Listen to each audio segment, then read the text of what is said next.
Hello दोस्तों, आज की कहानी है दर्द भरी सुहागरात। सूरज आसमान में अपनी लालिमी बिखेरते हुए अस्त होने जा रहा था, तो वह गहन अंधकार धीरे धीरे पूरे शहर को अपनी आगोश में लेने के लिए आतुर था। इन सब के बीच प्रिया बड़ी तन्मयता से अपने रूप के निखार में लगी हुई थी। प्रिया नई नवेली दुल्हन थी। हाल ही में उसकी शादी उसके बॉयफ्रेंड नितिन से हुई थी। शादी के बाद नितिन और प्रिया सारी रस्में निभाकर अपने हनीमून के लिए सोलन के एक खूबसूरत से रिसोर्ट में आ गए थे। सोलन शिमला के पास एक खूबसूरत सा हिल स्टेशन है, जहां लोगों की भीड़ भाड़ बहुत ज़्यादा नहीं होती, पर प्राकृतिक सौंदर्य यहाँ बिखरा पड़ा है। वैसे तो यह जगह प्रिया को कुछ खास पसंद नहीं थी। अतीत की कुछ यादें थी जो उसे यहाँ आने से रोक रही थी, मगर नितिन की जिद के आगे उसकी एक न चली। वजह भी थी नितिन के पास। वो पहली बार प्रिया से सोलन में ही मिला था। दोनों पहले ही मुलाकात में एक दूसरे को दिल दे बैठे और ठीक 5 साल बाद अब दोनों ने शादी कर ली थी। यही तो वो रिसोर्ट था जहाँ प्रिया और नितिन ने अपनी कुछ खूबसूरत लम्हे गुजारे थे, मगर वो यादें वो भी तो यहीं से जुड़ी हुई थी। नहीं नहीं प्रिया, आज के दिन तू ये क्या सोचने बैठ गई? आज तेरी सुहागरात है। नितिन अभी बाहर से आता ही होगा। ठीक 9 बजे उसने कुछ सरप्राइज प्लान किया है मेरे लिए। मैं भी क्या सोचने लगी, मुझे तो नितिन के ख्यालों में खोना चाहिए। सोचते हुए प्रिया अपने आप को पुरानी यादों से बाहर निकाल लेती है और फिर अपने रूप की मोहनी में खो जाती है। आज तक उसने प्यार के बावजूद भी नितिन को कभी अपने से ज़्यादा करीब आने नहीं दिया, पर आज तो सोचकर ही प्रिया अंदर तक सिर उठती है। उसका चेहरा शर्म से लाल हो जाता है। बेचैनी से वो घड़ी की तरफ देखती है। अब बस 10 मिनट और फिर मन ही मन मुस्कुराती प्रिया अचानक सिर उठती है। ये क्या, अचानक इतनी ठंड क्यों लग रही है मुझे?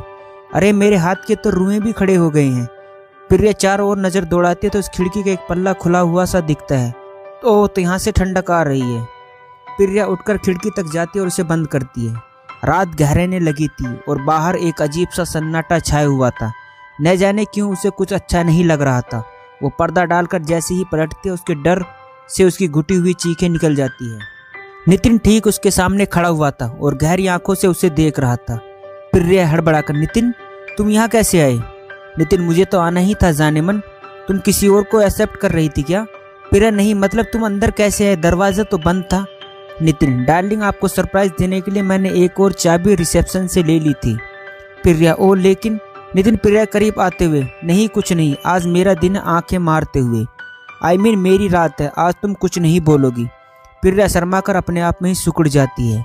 धीरे धीरे नितिन उसके करीब आने लगता है, करीब और करीब। प्रिया अपने हया को संभाल नहीं पा रही थी।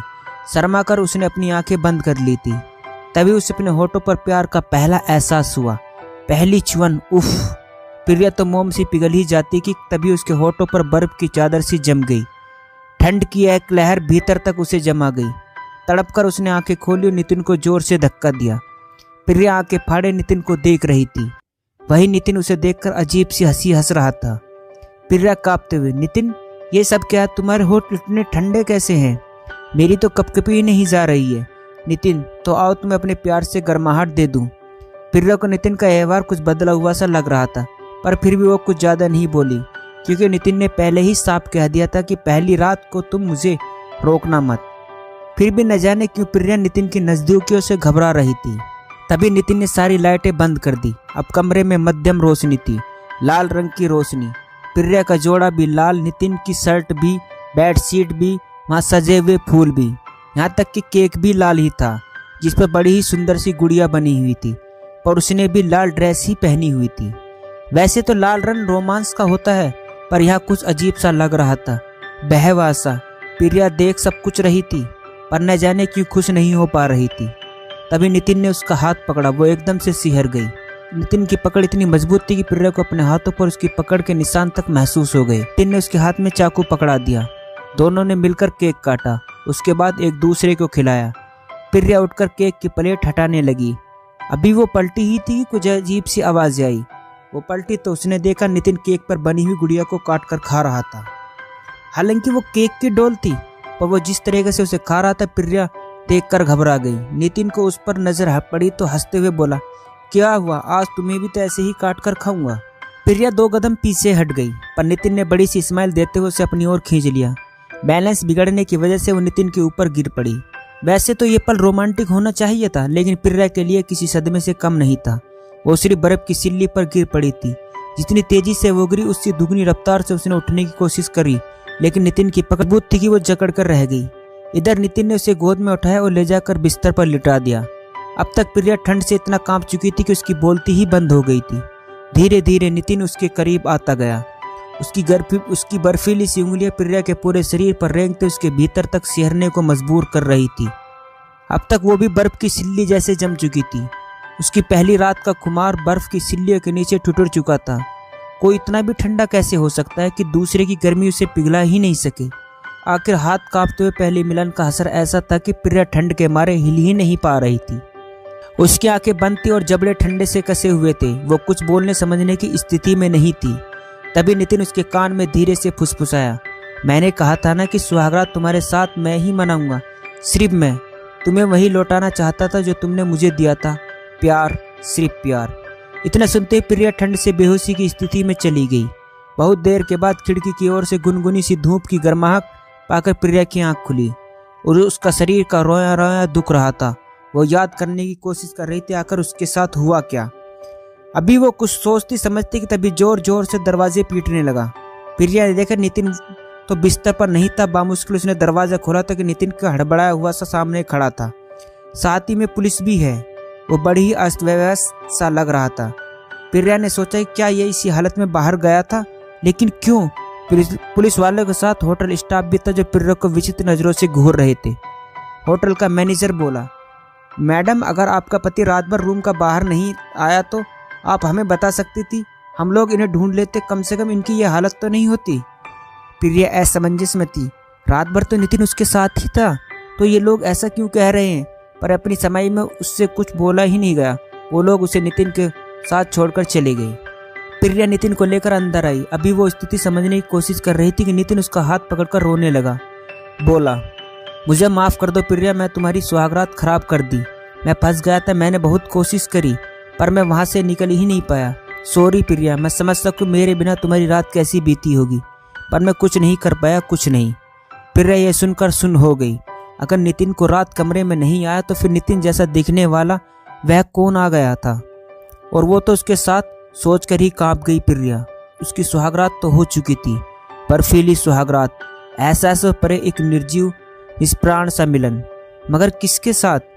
प्रिया ने बड़ी हिम्मत जुटाकर नितिन से पूछा, अगर तुम यहाँ नहीं आए तो कहाँ गए थे? तुम्हारे पास तो रूम की एक्स्ट्रा चाबी भी थी ना? नितिन, मेरे पास अगर एक्स्ट्रा चाबी होती तो मैं अभी दरवाज़ा क्यों पीटता? बात तो सही थी। नितिन अभी प्रिया के दरवाजे खोलने पर ही अंदर आया था, मगर रात में अब तो प्रिया के प्राण हलक में ही आ गए थे। अगर नितिन सच बोल रहा तो फिर वो सब क्या था? तभी नितिन बोला, प्रिया पता है मैंने क्या देखा? प्रिया, क्या? नितिन, मैं तुम्हारे लिए बुके लेकर आ रहा था कि अचानक से हवाएं बदल गई। थोड़ा बचने के लिए मैं इसी रिसोर्ट के पीछे वाले ढलान पर बर्फ से फिसलकर गिर पड़ा। मैं वो जो बड़ा सा पेड़ है ना पीछे वाले गेट पर वहीं बैठा था कि अचानक उसके आसपास की जमीन तड़कने लगी और ऊपर की जमी हुई बर्फ की चादर अपनी जगह से हट गई। पता है उसके नीचे से बिल्कुल एक लाश बाहर आई जो बिल्कुल सही सलामत थी। ऐसा लग रहा था जैसे वो बस सो रहा हो। अचानक से उसने आंखें खोल दी। उसे देखते ही मैं बेहोश हो गया और रात को कुछ लोग मुझे उठाकर हॉस्पिटल ले गए, जहाँ से पुलिस मुझे यहाँ लेकर आई। नितिन हकलाते हुए बोला। नितिन, पर ऐसा लग रहा था जैसे वो लाश अभी भी मुझे घूर रही है। प्रिया, किसकी लाश थी? नितिन, पता नहीं, उसकी फ्रेंच कट दाढ़ी थी और घुंघराले बाल थे। ये सुनते ही प्रिया धम से नीचे जमीन पर बैठ गई। उसके मुंह से कोई आवाज नहीं निकली, पर दिल में एक नाम हथौड़ी की तरह गूंजने लगा, ग्रीस। इसी के साथ उसका शब्द प्रिया के कानों में गूंजने लगे जब उसने कहा था कि सुहागरात तो मैं तुम्हारे साथ ही मनाऊंगा। शायद मनाता भी अगर प्रिया ने उसे 5 साल पहले उस रात को पीछे वाले गेट के पास वाले गड्ढे में धकेल न दिया होता। वो बहुत गहरा गड्ढा था और बर्फबारी शुरू हो चुकी थी। उसने ग्रीस के साथ मंदिर में शादी कर ली थी, पर सुहागरात नहीं मनाई थी। प्रिया की शादी थी कि जब ग्रीस कुछ बन जाएगा तभी उसके साथ सुहागरात मनाएगी। इसलिए उन दोनों का मिलन नहीं हो पाया और किसी को भी इस शादी की भनक तक नहीं थी। मगर इसी बीच नितिन प्रिया के जीवन में आया और वो इसी रिसोर्ट में उससे मिली थी। वो उसके लिए पागल तो प्रिया उसकी जायदाद पर लट्टू हो गई थी। नितिन को पाने के लिए ही तो प्रिया ने धोखे से ग्रीस को पीछे ले जाकर उस गड्ढे में गिरा दिया था। कहाँ आया तो वो उसके साथ अपनी सुहागरात मनाना था, पर फिर जो बर्फबारी शुरू हुई कि वो बाहर ही नहीं निकल सका, भीतर ही जिंदा दफन हो गया था। लेकिन तब भी उसने चिल्लाकर प्रिया से यही कहा था कि सुहागरात तो तुम्हारे साथ मैं ही मनाऊंगा, मैं ही। प्रिया ने ये सब नितिन को पाने के लिए क्या था। नितिन का पैसा, पावर उसे लुभा रहे थे, इसलिए साधारण से गिरीश को उसने रास्ते से हटा दिया था। पर वही गिरीश लौट आया था। उसने न सिर्फ प्रिया के साथ सुहागरात मनाई बल्कि उसके कर्म उसे लौटा भी दिए। अब प्रिया के कानों में गिरीश की रात के ही शब्द गूंज रहे थे, जो तुमने मुझे दिया था वही मैं तुम्हें लौटा रहा हूँ। प्यार सही तो था। प्रिया ने उसे बर्फ की मोटी चादर के नीचे जिंदा दफना दिया था, इसलिए उसने सुहागरात के दिन उस ठंडक का एहसास उसे दिलाया था। उफ, ये क्या हो गया था। अब उसकी आवाज़ बिल्कुल बंद हो चुकी थी। यह खौफनाक रात हमेशा के लिए प्रिया की हकीकत बन चुकी थी, क्योंकि उसे एहसास था कि उसने जिसके साथ अपनी सुहागरात बिताई थी वो एक भूत था, एक सचमुच का भूत। वो न तो किसी को बता सकती थी और न ही कभी कोई भी मिलन कर सकती थी। वो एक जिंदा लाश बन चुकी थी, बर्फीली लाश, क्योंकि वो ठंडक गिरीश की आत्मा ने उसके शरीर को दी थी। वो कभी न जाने वाली थी, कभी नहीं। भूत के साथ सुहागरात मनाकर वो भी तो भूत ही बन चुकी थी, एक जिंदा भूत। दोस्तों बस इतनी सी थी ये कहानी। दोस्तों कहानी अच्छी लगी हो तो चैनल को सब्सक्राइब करना